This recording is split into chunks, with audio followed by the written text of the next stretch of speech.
Praise God. ദൈവത്തിൻ്റെ അതിപരിശുദ്ധമായ നാമത്തിന് നന്ദിയോടെ സ്തോത്രം ചെയ്യുന്നു. കഴിഞ്ഞ ക്ലാസ് ഞാൻ എടുത്തപ്പോൾ ഉൽപ്പത്തി നമ്മൾ ഒന്നും രണ്ടും വാക്യങ്ങളാണ് ചിന്തിച്ചത്.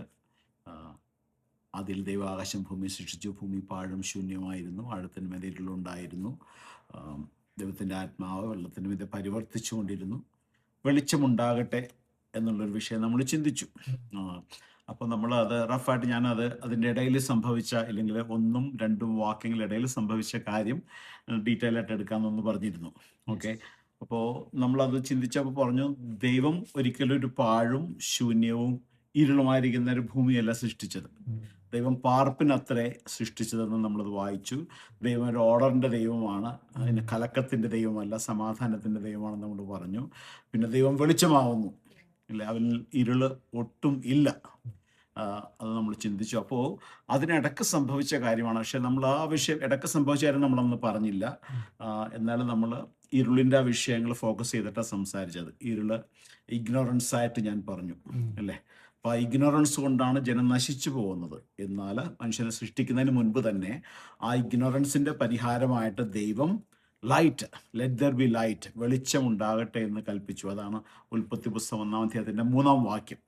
അപ്പോൾ ഇപ്പോൾ ഡാർക്ക്നെസ് എന്ന് പറഞ്ഞത് അറിവില്ലായ്മയാണെങ്കിൽ, ഇഗ്നോറൻസ് ആണെങ്കിൽ, അതിൻ്റെ ഓപ്പോസിറ്റാണ് ലൈറ്റ്, നോളജ്. അപ്പോൾ നോളജ് വരുമ്പോഴാണ് നമുക്ക് ഒരു കാര്യങ്ങളെക്കുറിച്ച് നമുക്ക് അറിവുണ്ടാകുന്നത്. അത് ദൈവത്തിൻ്റെ വെളിച്ചമായിട്ടാണ് ദൈവവചനത്തിൽ പറയുന്നത്. മനുഷ്യൻ പ്രവാസത്തിലേക്ക് പോകുന്നത്, മനുഷ്യൻ നശിച്ചു പോകുന്നത് ഈ അറിവില്ലായ്മയിലാണെന്ന് നമ്മൾ ചിന്തിച്ചു, അല്ലേ? അപ്പോൾ ഇന്ന് നമുക്ക് ഇന്നത്തെ ക്ലാസ്സിൽ ഒന്നും രണ്ടും വാക്യത്തിനിടയിൽ എന്താ സംഭവിച്ചത് എന്ന് നമുക്കൊന്ന് ചിന്തിക്കാം. ഓക്കെ, ഈ ആദമിനെ സൃഷ്ടിക്കുന്നതിന് മുമ്പ് പ്രീ ആഡമിക് വേൾഡ് എന്ന് പറഞ്ഞൊരു സംഭവം ഉണ്ടായിരുന്നു. ഓക്കെ, അപ്പോൾ അവിടെയാണ് ഈ ഡൈനോസറും മില്യൺസ് ഇയേഴ്സ് എന്നൊക്കെ നമ്മളൊന്ന് കേട്ടിട്ടില്ലേ? കാരണം സയൻസ് അതിൻ്റെ ഫോസിൽസും കാർബൺ ടെസ്റ്റും എല്ലാം കണ്ടുപിടിച്ചിട്ട് ഇത്തരം വർഷങ്ങൾക്ക് മുമ്പ് ഡിനോസേഴ്സ് ഭൂമിയിലുണ്ടായിരുന്നു. അതെല്ലാം കണ്ടുപിടിച്ചിരിക്കുന്നത്. എന്നാൽ മനുഷ്യൻ ആദാമിനെ സൃഷ്ടിച്ചതിന് ശേഷം, അല്ലെങ്കിൽ ദൈവം ആദാമിനെ സൃഷ്ടിച്ചതിന് ശേഷം ആ ഭൂമിക്ക് 6000 വർഷമേ പഴക്കമുള്ളൂ. എന്നാൽ there was A pre Adamic world. അപ്പോൾ നമ്മൾ വായിച്ച വാക്യങ്ങളെല്ലാം ആ സ്ഥലത്ത് വരുന്ന ഒരു കാര്യമാണ്. ഓക്കെ, അപ്പോൾ ഉൽപ്പത്തി പുസ്തകം 1-ാം അധ്യായത്തിൻ്റെ 1-2 വാക്യങ്ങൾ നമുക്കൊന്നും കൂടി വായിക്കാം. എന്നിട്ട് നമുക്ക് അവിടെ എന്താ സംഭവിച്ചതെന്ന് ഒന്ന് റഫായിട്ട് ഞാൻ എക്സ്പ്ലെയിൻ ചെയ്യാം. ഓക്കെ, ആദിയിൽ ദൈവം ആകാശം ഭൂമി സൃഷ്ടിച്ചു, ഭൂമി പാഴും ശൂന്യമായിരുന്നു, ആഴത്തിന്മീതെ ഇരുളുണ്ടായിരുന്നു, ദൈവത്തിൻ്റെ ആത്മാവ് വെള്ളത്തിന്മീതെ പരിവർത്തിച്ചുകൊണ്ടിരുന്നു. അപ്പോൾ ദൈവം സൃഷ്ടിച്ച ഭൂമി പാഴും ശൂന്യമായിരുന്ന ഒരു ഭൂമിയല്ല. അതിനിടയിൽ സംഭവിച്ചൊരു കാര്യം നമ്മൾ അറിയണമെങ്കിൽ എസെക്കേൽ 28-ാം അധ്യായവും യെശയ്യാ പ്രവചനം 14-ാം അധ്യായവും നമ്മളൊന്ന് പഠിക്കണം. പ്രവചന പുസ്തകങ്ങൾ പഠിക്കുമ്പോഴേ നമുക്ക് കാര്യങ്ങൾ മനസ്സിലാകത്തുള്ളൂ. അപ്പോൾ അതിനുവേണ്ടി എസെക്കേൽ 28-ാം അധ്യായത്തിൻ്റെ കുറച്ച് വാക്യങ്ങൾ നമുക്കൊന്ന് വായിക്കാം. എസെക്കേൽ പ്രവചനം 28-ാം അധ്യായത്തിന്റെ 11-ാം വാക്യം മുതൽ താഴത്തോട്ട് വായിച്ചാൽ എന്തെന്നാൽ മനുഷ്യപുത്ര, നീ സോർ രാജാവിനെ കുറിച്ച് ഒരു വിലാപം തുടങ്ങി അവനോട് പറയേണ്ടത്, യഹോവയായ കർത്താവ് ഇപ്രകാരം അരുളി ചെയ്യുന്നു, നീ മാതൃകാ മുദ്രയാകുന്നു, നീ ജ്ഞാനസമ്പൂർണനും സൗന്ദര്യ സമ്പൂർണനും തന്നെ. നീ ദൈവത്തിന്റെ തോട്ടമായ ഏദനിലായിരുന്നു. താമ്രമണി, പീതരത്നം, വജ്രം, പുഷ്പരാഗം, ഗോമേതകം, സൂര്യകാന്തം, നീലക്കല്ല്, മാണിക്യം, മരതകം മുതലായ സകല രത്നങ്ങളും നിന്നെ മൂടിയിരുന്നു. നിന്നെ തീർത്ത നാളെ നിന്നിലുള്ള തടങ്ങളുടെയും കൂടുകളുടെയും പണി പൊന്നുകൊണ്ട് ഉള്ളതായിരുന്നു. നീ ചിറക് വിടർത്ത് മറയ്ക്കുന്ന കെരൂബാകുന്നു. ഞാൻ നിന്നെ വിശുദ്ധ ദേവപർവ്വതത്തിൽ ഇരുത്തിയിരുന്നു. നീ അഗ്നിമയ രഥങ്ങളുടെ മധ്യേ സഞ്ചരിച്ചു പോന്നു. നിന്നെ സൃഷ്ടിച്ച നാൾ മുതൽ നിങ്ങൾ നീതികേട് കണ്ടതുവരെ നീ നടപ്പിൽ നിഷ്കളങ്കനായിരുന്നു. നിന്റെ വ്യാപാരത്തിന്റെ പെരുപ്പ നിമിത്തം നിന്റെ അന്തർഭാഗം സാഹസം കൊണ്ട് നിറഞ്ഞു. നീ പാപം ചെയ്തു. അതുകൊണ്ട് ഞാൻ നിന്നെ അശുദ്ധനെന്ന് എണ്ണി ദേവപർവ്വതത്തിൽ നിന്ന് തള്ളിക്കളഞ്ഞു. മറയ്ക്കുന്ന ഗരുവേ, ഞാൻ നിന്നെ അഗ്നിമയ രഥങ്ങളുടെ മധ്യയിൽ നിന്ന് മുടിച്ചു കളഞ്ഞു. നിന്റെ സൗന്ദര്യ നിമിത്തം നിന്റെ ഹൃദയം ഗർവിച്ചു. നിന്റെ പ്രഭ നിമിത്തം നിന്റെ ജ്ഞാനത്തെ വഷളാക്കി. ഞാൻ നിന്നെ നിലത്ത് തള്ളിയിട്ടു. രാജാക്കന്മാർ നിന്നെ കണ്ട് രസിക്കത്തക്കവണ്ണം നിന്നെ അവരുടെ മുമ്പിൽ ഇട്ട് കളഞ്ഞു. മതി. അപ്പോൾ അവിടെ ആദ്യം തുടങ്ങുന്നത് സോർ രാജാവിനെ കുറിച്ചുള്ള ഒരു വിലാപം എന്നും പറഞ്ഞാൽ തുടങ്ങുന്നത്. അപ്പോൾ സോർ രാജാവ് അന്ന് ജീവിച്ചിരുന്ന ഒരു രാജാവാണ്. എന്നാൽ അതിലൂടെ ദൈവത്തിൻ്റെ പരിശുദ്ധാത്മാവ് നമ്മളോട് പറയുന്ന ഒരു കാര്യം, 11 വാക്യം വരെ നമ്മൾ നോക്കുമ്പോഴേക്കും യഹോവയുടെ അരുളപ്പാട് എനിക്കുണ്ടായിരുന്നു, എന്നാൽ മനുഷ്യപുത്ര നീ സോർ രാജാവിനെ കുറിച്ചൊരു വിലാപം തുടങ്ങി അവനോട് പറയേണ്ടത്, യഹോവയെ കർത്താവ് ഇപ്രകാരം വിളിച്ചത്, നീ മാതൃക മുദ്രയാകുന്നു, നീ സമ്പൂർണനും സൗന്ദര്യ സമ്പൂർണനും തന്നെ. നീ ദൈവത്തിൻ്റെ തോട്ടമായ ഏദനിൽ ആയിരുന്നു. താമരമണി, പീതരത്നം, വജ്രം, ഇങ്ങനെ അനേക കാര്യങ്ങൾ പറയുന്നു. അപ്പോൾ നീ ചിറകുവിടർത്തി മറയ്ക്കുന്ന കെരൂബാകുന്നു. ഓക്കെ, അപ്പോൾ ഒരു കെരൂബിനെ കുറിച്ചാണ് അവിടെ സംസാരിക്കുന്നത്. രാജാവിനെ കുറിച്ച് പറയുന്നുണ്ടെങ്കിലും ഇൻഡയറക്റ്റ് ആയിട്ട് സ്പിരിച്വലി സംസാരിക്കുന്നത് ഒരു കെരൂബിനെ കുറിച്ചാണ്. അപ്പോൾ ആ കെരൂബിന്റെ പേര് ഒന്നുകൂടി മനസ്സിലാകണമെങ്കിൽ നമ്മൾ യെശയ്യാ പ്രവചനോട് ചേർത്ത് വായിക്കണം. എന്നിട്ട് ഞാനത് എക്സ്പ്ലെയിൻ ചെയ്യാം. യെശയ്യാ പ്രവചനം 14 അധ്യായം അതിൻ്റെ 11 വാക്യം മുതൽ ഒന്ന് വായിച്ചേ. അല്ല, 12 വാക്യം മുതൽ. Book of Isaiah, chapter 14, verses 12, 13, and 14. How you are fallen from heaven, O Lucifer, son of the morning. How you are cut down to the ground, you who weaken the nations. For you have said in your heart, I will ascend into heaven. I will exalt my throne above the stars of God. I will also sit on the mount of the congregation, on the farthest sides of the north. അപ്പോൾ ഇവിടെയും Ezekiel നമ്മൾ സോർ രാജാവിനെ കുറിച്ചെന്ന് പറഞ്ഞാൽ തുടങ്ങിയേക്കുന്നത്. ഇവിടെ Babel രാജാവിനെ കുറിച്ച് പറയുന്ന ഒരു കാര്യമായിട്ടാണ് പറയുന്നത്. എന്നിട്ട് പറഞ്ഞു വന്നതിൻ്റെ ഇടയ്ക്കാണ് 14 അധ്യായത്തിൻ്റെ 11 വാക്യം, നിന്റെ ആഡംബരവും വാദ്യഘോഷവും പാതാളത്തിലേക്ക് ഇറങ്ങിപ്പോയി, നിന്റെ കീഴെ പുഴുക്കളെ വിരിച്ചിരിക്കുന്നു, കൃമികൾ നിനക്ക് പൊറുപ്പായിരിക്കുന്നു. അരുണോദയ പുത്രനായ ശുക്ര, നീ എങ്ങനെ ആകാശത്തു നിന്ന് നിലത്തു വീണു, ജാതികളെ താഴ്ത്തി കളഞ്ഞവനെ നീ എങ്ങനെ വെട്ടേറ്റ് നിലത്തു വീണു. ഞാൻ സ്വർഗത്തിൽ കയറും, എൻ്റെ സിംഹാസനം ദൈവത്തിൻ്റെ നക്ഷത്രങ്ങൾക്ക് മീതെ വയ്ക്കും. ഉത്തരദിക്കിൻ്റെ അതിർത്തിയിൽ സമാഗമ പർവ്വതത്തിൽ ഞാൻ ഇരുന്നരുളും. ഞാൻ മേഘോന്നതങ്ങൾക്ക് മീതെ കയറും, ഞാൻ അത്യുന്നതനോട് സമനാകും എന്നല്ലോ നീ ഹൃദയത്തിൽ പറഞ്ഞത്. അരുണോദയ പുത്രനായ ശുക്ര അല്ലെങ്കിൽ സൺ ഓഫ് മോർണിംഗ് സ്റ്റാർ എന്ന് വിളിച്ചിരിക്കുന്നത് ആരെയെന്നറിയാമോ? ലൂസിഫർ അല്ലേ? ലൂസിഫർ എന്ന് കേൾക്കുമ്പോൾ നമുക്ക് എല്ലാവർക്കും തോന്നും ഒരു എന്താ പറയുന്നത്, ചെകുത്താൻ. നോ, ലൂസിഫർ എന്ന് പറഞ്ഞു കഴിഞ്ഞാൽ അതിൻ്റെ അർത്ഥം son of morning star. He was a cherub. അപ്പോൾ ലൂസിഫർ ദൈവത്തിൻ്റെ വർഷിപ്പ് ലീഡർ ആയിരുന്നു. അത് എക്സ്പ്ലെയിൻ ചെയ്തിരിക്കുന്നതാണ് നമ്മൾ ആദ്യം വായിച്ച ബുക്കിൽ എസെക്കിയേൽ 28 ഇനി നടക്കുമ്പോൾ വാദ്യഘോഷങ്ങളുടെ ശബ്ദമാണ്. ഇതവൻ സൗന്ദര്യ സമ്പൂർണരായിരുന്നു.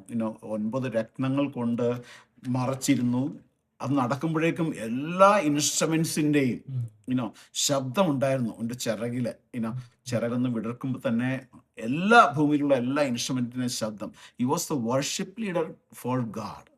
അപ്പോൾ സൗന്ദര്യം കൊണ്ടും ഇതുകൊണ്ടും അവൻ്റെ ആ ടാലന്റ് കൊണ്ട്, ദൈവം കൊടുത്ത ടാലന്റ് കൊണ്ടും അവൻ്റെ ഹൃദയം ഗർവിച്ചു, നിഗളിച്ചു. നിഗളമാണ് ദൈവത്തിന് ഏറ്റവും വെറുപ്പുള്ള സംഭവം. ദൈവം നിഗളികളോട് എതിർത്ത് നിൽക്കുന്നു എന്ന് പറഞ്ഞിരിക്കുന്നു. അപ്പം നിഗളം വന്നപ്പോൾ സംഭവിച്ചത് എന്താ? അവിടെ എഴുതിയിരിക്കുന്നു, ഞാൻ എൻ്റെ സിംഹാസനം അത്യുന്നതന്റെ സിംഹാസനത്തിന് മീതെ വയ്ക്കും.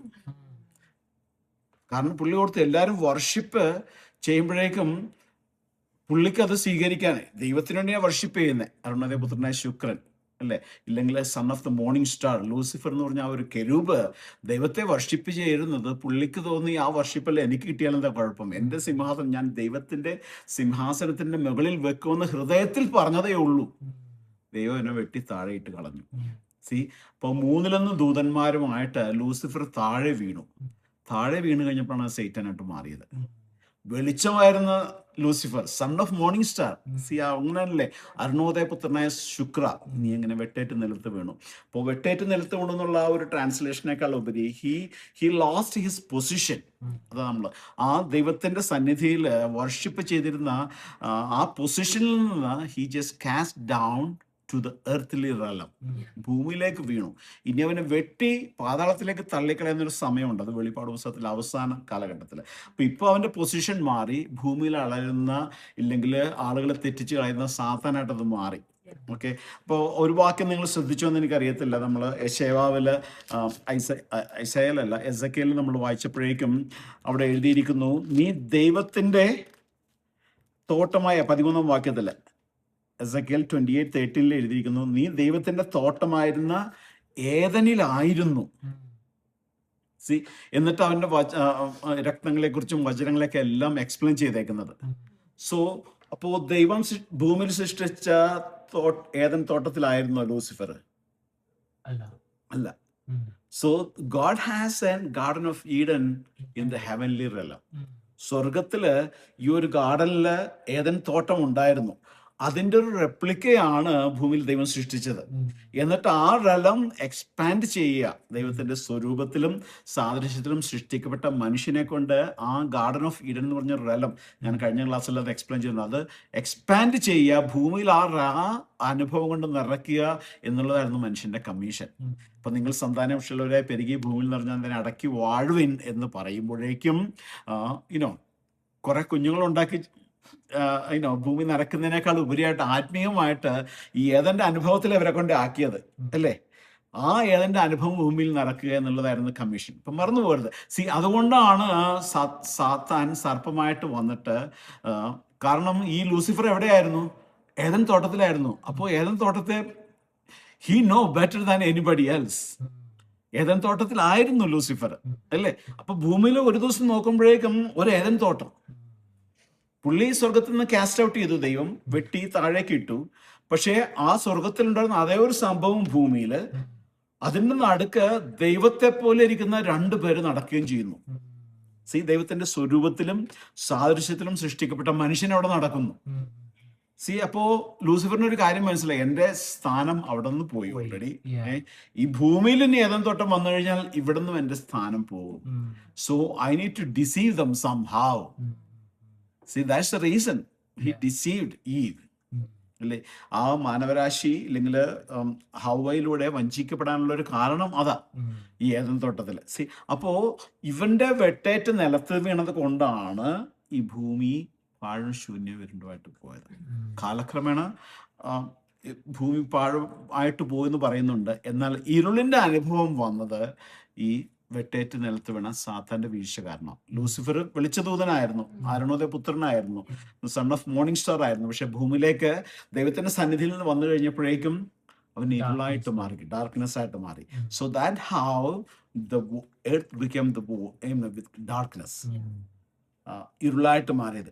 ആ ഇരുളിന് അപ്പോൾ തന്നെ ദൈവം പരിഹാരം ഉണ്ടാക്കി. നമ്മൾ കഴിഞ്ഞ ക്ലാസ്സിൽ അത് ചിന്തിച്ചു അല്ലേ.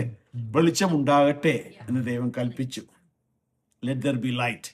അപ്പോ ഞാനത് പറഞ്ഞു, ഇരുള് ഇഗ്നോറൻസ് ആണെങ്കിൽ ലൈറ്റ് എന്ന് പറയുമ്പോൾ നോളജ്. അപ്പൊ ഈ നോളജ് ഇല്ലാത്തത് കൊണ്ടാണ് എൻ്റെ ദൈവത്തിന്റെ ജനം, ഇല്ലെങ്കിൽ ഭൂമിയിലെ എല്ലാ മനുഷ്യരും നശിച്ചു പോകുന്നതിന്റെ കാരണം ഈ നോളജ് ഇല്ലാത്തത് കൊണ്ടാണ്. എന്തിന്റെ നോളജ്? നമ്മൾ കോളേജ് യൂണിവേഴ്സിറ്റിയിൽ നിന്ന് കിട്ടുന്ന വിദ്യാഭ്യാസത്തെ കുറിച്ചല്ല പറഞ്ഞേക്കുന്നത്, ദൈവത്തെ കുറിച്ചുള്ള അറിവില്ലായ്കയാണ്. അപ്പോൾ നമുക്ക് 1-2 വാക്യം കൊണ്ട് ആ വെളിച്ചം വെച്ച് നമ്മളൊന്ന് ചിന്തിച്ചാൽ now it make much sense അല്ലേ. കാരണം നമ്മൾ കർത്താവിന്റെ ശുശ്രൂഷ നമ്മൾ നോക്കുമ്പോഴേക്കും കർത്താവ് പറഞ്ഞ പല കാര്യങ്ങളും നമ്മൾ ഈ ഒരു അർത്ഥത്തില് വെളിച്ചം എന്ന് പറഞ്ഞാൽ ദൈവത്തിന്റെ നോളജാണ് എന്ന് നമ്മൾ ചിന്തിച്ചാൽ നമുക്ക് മനസ്സിലാവും. നമ്മൾ യോഹന്നാന്റെ സുവിശേഷം നമ്മൾ എടുത്ത് നോക്കിയാൽ, യോഹന്നാന്റെ സുവിശേഷം 1-ാം അധ്യായത്തിൽ തന്നെ നമ്മൾ നോക്കിയാൽ ഇഷ്ടംപോലെ വാക്യമുണ്ട്. കഴിഞ്ഞ ക്ലാസ്സിൽ ഞാനൊരു വാക്യം പറഞ്ഞായിരുന്നു, നിങ്ങൾ ലോകത്തിന്റെ വെളിച്ചമാകുന്നു അല്ലെ. മത്തായി സുവിശേഷം 5-ാം അധ്യായത്തിലെ വാക്യമാണ്, 14-ാം വാക്യം എനിക്ക് തോന്നുന്നു. നിങ്ങൾ ലോകത്തിന്റെ വെളിച്ചമാകുന്നു. പക്ഷേ യോഹന്നാന്റെ സുവിശേഷം 1-ാം അധ്യായത്തിന്റെ 9-ാം വാക്യം, കഴിഞ്ഞ ക്ലാസ്സിൽ ഞാൻ ഈ വാക്യം പറഞ്ഞായിരുന്നു. ഏത് മനുഷ്യനെയും പ്രകാശിപ്പിക്കുന്ന സത്യ വെളിച്ചം ലോകത്തിലേക്ക് വന്നുകൊണ്ടിരുന്നു. There was the true light which coming into the world enlightens every man. ഏത് മനുഷ്യനെയും പ്രകാശിപ്പിക്കുന്ന സത്യ വെളിച്ചം ലോകത്തിലേക്ക് വന്നുകൊണ്ടിരുന്നു അല്ലേ. അപ്പൊ നമ്മൾ അത് 3-ാം വാക്യങ്ങളൊന്ന് വായിച്ചാൽ, ഇല്ലെങ്കിൽ 1 മുതൽ നമ്മൾ പെട്ടെന്ന് വായിച്ചാൽ, യോഹന്നാന്റെ സുവിശേഷത്തിൽ ആദിയിൽ വചനം ഉണ്ടായിരുന്നു, വചനം ദൈവത്തോടുകൂടിയായിരുന്നു, വചനം ദൈവമായിരുന്നു, അവൻ ആദിയിൽ ദൈവത്തോടു കൂടിയായിരുന്നു, സകലതും അവൻ മുഖാന്തരം ഉളവായതൊന്നും അവനെ കൂടാതെ ഉളവായതല്ല. ഈ വചനം എന്നുള്ള കാര്യം ഞാനൊന്ന് എക്സ്പ്ലെയിൻ ചെയ്യാൻ കേട്ടോ അടുത്ത ക്ലാസ്സിൽ. ഇപ്പോഴല്ല നമ്മൾ അതിലേക്ക് പോകണ്ട. അവിടെ ഹീബ്രുവിൽ ഹദവാൾ എന്നൊരു വാക്യമാണ് ഉപയോഗിച്ചേക്കുന്നത്. അപ്പോൾ അത് ഞാൻ പിന്നെ എക്സ്പ്ലെയിൻ ചെയ്യാം. പക്ഷെ നമ്മളിപ്പോൾ ആ വെളിച്ചം ഒന്ന് ഫോക്കസ് ചെയ്യാൻ വേണ്ടി മുന്നോട്ട് വായിച്ചാൽ 4-ാം വാക്യം, അവനിൽ ജീവൻ ഉണ്ടായിരുന്നു, ജീവൻ മനുഷ്യരുടെ വെളിച്ചമായിരുന്നു.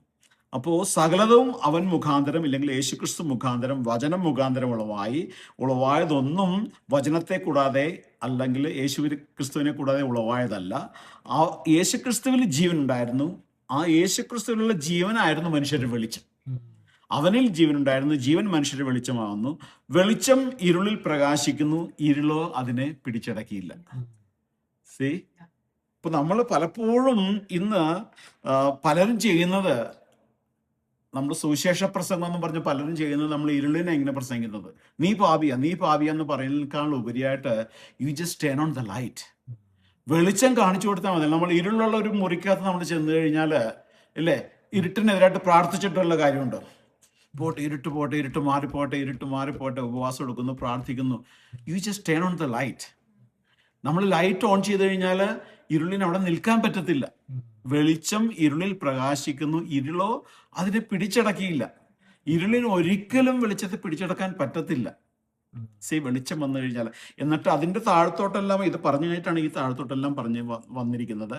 അവൻ സാക്ഷ്യത്തിനായി ദൈവം അയച്ചിട്ട് ഒരു മനുഷ്യൻ വന്നു, അവന് യോഹന്നാൻ എന്ന പേര്. 7-ാം വാക്യം, അവൻ സാക്ഷ്യത്തിനായി താൻ മുഖാന്തരം എല്ലാവരും വിശ്വസിക്കേണ്ടതിന് വെളിച്ചത്തെക്കുറിച്ച് സാക്ഷ്യം പറയുവാൻ തന്നെ വന്നു. അവൻ വെളിച്ചമായിരുന്നില്ല, വെളിച്ചത്തിന് സാക്ഷ്യം പറയേണ്ടുന്നവൻ അത്രേ. അത് യോഹന്നാനെ കുറിച്ച് പറയുന്നു. എന്നിട്ട് പറയുന്നു, ഏത് മനുഷ്യനെയും പ്രകാശിപ്പിക്കുന്ന സത്യവെളിച്ചം ലോകത്തിലേക്ക് വന്നുകൊണ്ടേയിരുന്നു. ഇന്നും അത് സംഭവിച്ചുകൊണ്ടിരിക്കുക. ഇരുളായിരിക്കുന്ന ജീവിതങ്ങൾ, ഇല്ലെങ്കിൽ ഇഗ്നോറൻസിലായിരിക്കുന്ന ജീവിതങ്ങൾ, ഈ വെളിച്ചം അവൈലബിളാണ്, പക്ഷെ അവർക്ക് അവിടെ വെളിച്ചം വേണ്ട. കാരണം കർത്താവ് തന്നെ പറയുന്നുണ്ട്, അവർ വെളിച്ചത്തേക്കാൾ ഉപരി ഇരുളിനെ സ്നേഹിച്ചു. ഇല്ല, നമുക്ക് ബൈബിളിൽ ഏറ്റവും കൂടുതൽ പ്രസംഗിച്ചിരിക്കുന്ന ദൈവസ്നേഹത്തെക്കുറിച്ചുള്ളൊരു വാക്യമാണ് ജോൺ 3:16. 1-2 വാക്യങ്ങൾ വായിച്ചിട്ട് നമുക്ക് നിർത്താം. നമുക്ക് വെളിച്ചമാണ് നമ്മുടെ സബ്ജക്റ്റ്. ജോൺ 3:16, 17, 18 നമ്മളൊന്ന് വായിച്ചാൽ, For God so loved the world that he gave his only begotten Son, that whoever believes in him should not perish but have everlasting life. മതി, ഞാൻ മലയാളത്തിൽ വായിക്കാം. തൻ്റെ ഏകജാതനായ പുത്രനിൽ വിശ്വസിക്കുന്ന ഏവനും ആരായിക്കോട്ടെ അല്ലേ, നശിച്ചു പോകാതെ നിത്യജീവൻ പ്രാപിക്കേണ്ടതിന് ദൈവം അവനെ നൽകുവാൻ തക്കവണ്ണം ലോകത്തെ സ്നേഹിച്ചു.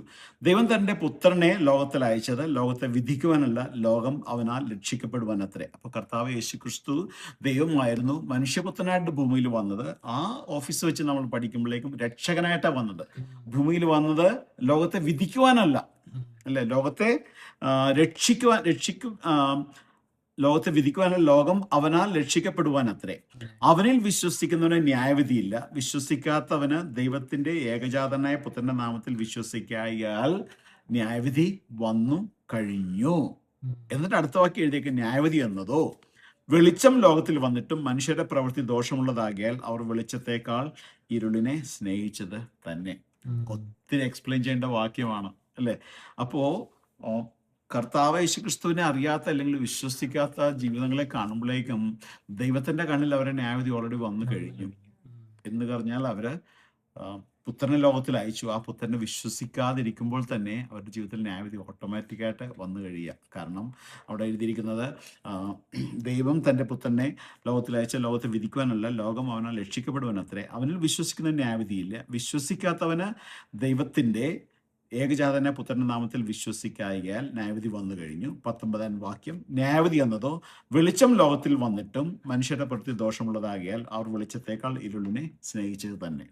നമ്മൾ നേരത്തെ ഒരു വാക്യം വായിച്ചു, ആരെയും പ്രകാശിപ്പിക്കുന്ന സത്യവെളിച്ചം ഭൂമിയിലേക്ക് വന്നുകൊണ്ടേയിരുന്നു. അത് ഇന്നും നടന്നുകൊണ്ടേയിരിക്കുക. അപ്പോൾ ഈ ലോകത്തിൻ്റെ നമ്മളെ പ്രകാശിപ്പിക്കുന്ന സത്യവെളിച്ചം വരുമ്പോഴേക്കും ആ വെളിച്ചത്തെ നമ്മൾ റിസീവ് ചെയ്യുമ്പോഴാണ് നമ്മളിലുള്ള ഇഗ്നോറൻസ്, ഇരുള് മാറിപ്പോകുന്നത്. മനസ്സിലായില്ലേ? അപ്പം ഇത് തന്നെ ദൈവം ഉൽപ്പത്തി പുസ്തകത്തിൽ ചെയ്തത്.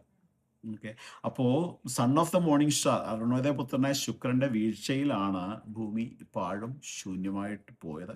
എന്നാൽ കാലപ്പഴക്കത്താൽ ഇത് ഭൂമി ശൂന്യവും പാഴുമായിട്ട് കൊണ്ടിരുന്നെന്ന് പറയുന്നുണ്ട്. ഇരുളിൻ്റെ അവസ്ഥ വന്നത്, ഇഗ്നോറൻസിൻ്റെ അവസ്ഥ വന്നത് ഈ സൈറ്റൻ്റെ ഫോളോട് കൂടിയാണ്, ലൂസിഫറിൻ്റെ ഫോളോട് കൂടിയാണ്. ഓക്കെ, അപ്പോൾ ലൂസിഫർ ഇരുള് സാത്താനായിട്ട് മാറിയപ്പോഴേക്ക് ഇരുളായിട്ട് മാറി. എന്നാൽ അവിടെ തന്നെ ദൈവം വെളിച്ചമുണ്ടാകട്ടെ എന്നുള്ളൊരു കാര്യം പറഞ്ഞ് അതിനൊരു പരിഹാരം നമ്മളെയൊക്കെ സൃഷ്ടിക്കുന്നതിന് മുമ്പ് ദൈവം ഓൾറെഡി പ്രൊവൈഡ് ചെയ്ത് കഴിഞ്ഞു. ഇന്നും നമ്മുടെ ജീവിതത്തിൽ നേരിടുന്ന ഏത് വിഷയത്തിനും ദൈവത്തിൻ്റെ വചനത്തിൽ പരിഹാരമുണ്ട്. അപ്പോൾ ആ വെളിച്ചം നമ്മുടെ അകത്ത് വരികയാണെങ്കിൽ yes, we can overcome any circumstances in our life through the word of God. ദൈവത്തിൻ്റെ വചനത്താൽ നമ്മൾ അഭിമുഖീകരിക്കുന്ന ഏത് വിഷയത്തിനും പരിഹാരം ദൈവത്തിൻ്റെ വചനത്തിലുണ്ട്. വചനത്തിൽ വിശ്വസിച്ച് നമ്മളത് ഏറ്റെടുത്തു കഴിഞ്ഞാൽ യെസ്, ജയകരമായൊരു ക്രിസ്തീയ ജീവിതം നയിപ്പാൻ നമുക്ക് ഓരോരുത്തർക്കും സാധിക്കും. ആമേൻ. ദൈവം അതിനെ നിങ്ങളെ സഹായിക്കട്ടെ. ക്വസ്റ്റ്യൻ എന്തെങ്കിലും ഉണ്ടെങ്കിൽ ചോദിക്കണം തീർച്ചയായിട്ടും. ഇത് നിങ്ങൾ പോസ്റ്റ് ചെയ്യുമ്പോൾ ഇതിൻ്റെ ഇനി എന്തെങ്കിലും ഇതിൽ സംശയം ഉണ്ടെങ്കിൽ ഈ ക്യാൻ കമൻറ്റ് ബോക്സിൽ ചോദ്യം ചോദിച്ചാൽ മതി, ഞാൻ ഇതിന് മറുപടി പറയുന്നതായിരിക്കും. ഓക്കെ, ദൈവം സഹായിക്കട്ടെ. God bless you all. Thank you.